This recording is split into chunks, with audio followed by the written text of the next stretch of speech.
This free step-by-step video comes to you directly from Haynes. You can complete more than 200 jobs on this vehicle when you purchase the complete Haynes online manual at haynes.com. Front strut.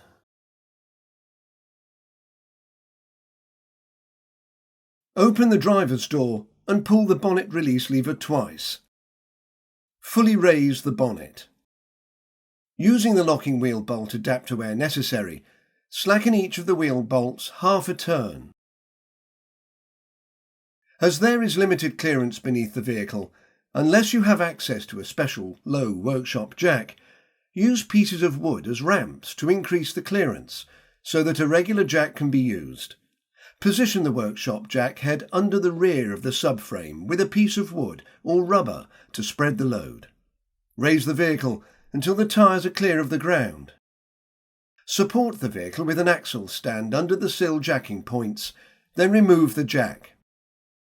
Fully unscrew the bolts and remove the wheel.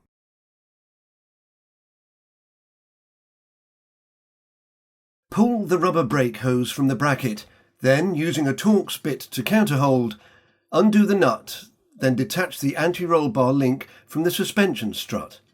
Note that a new nut will be required during reassembly. Using a Torx bit to counterhold, unscrew the nut and detach the track rod end from the hub carrier. There's no need to use a ball joint separator tool. Again, a new nut will be required. Undo the nut and withdraw the strut to hub carrier pinch bolt.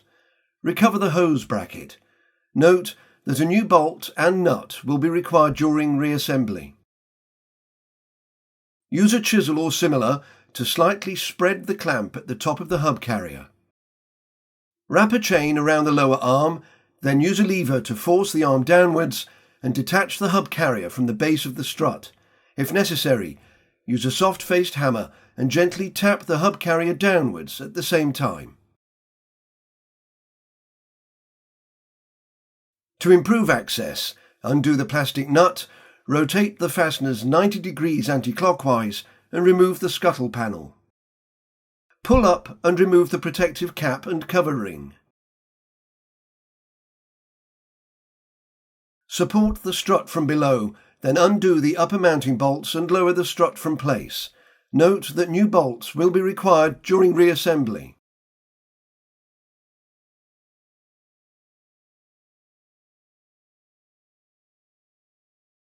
Fit a new gasket to the top of the strut mounting. Maneuver the suspension strut into position, then insert and lightly tighten the new upper mounting bolts.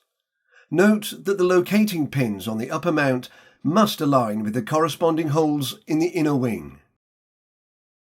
Tighten the strut upper mounting bolts to the specified torque and angle.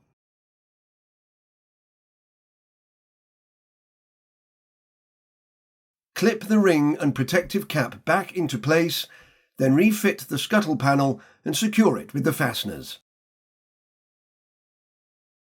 Engage the base of the strut with the hub carrier, noting the pin at the back of the strut must align with the slot in the carrier clamp.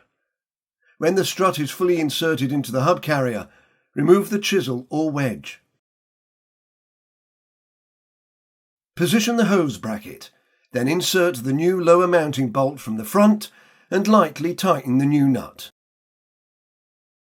Tighten the strut lower mounting bolt and nut to the specified torque and angle.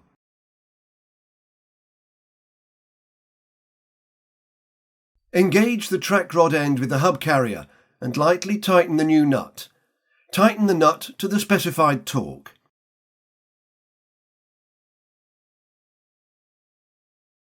Connect the anti-roll bar link to the strut, fit a new nut and tighten it to the specified torque.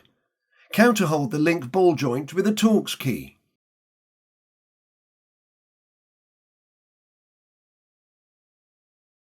Don't forget to clip the brake hose back into the bracket. Locate the wheel on the hub, then insert and lightly tighten the retaining bolts.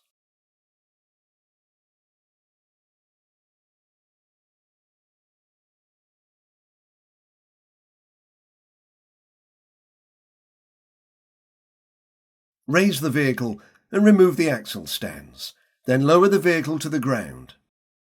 Tighten the bolts to the specified torque. Firmly close the bonnet.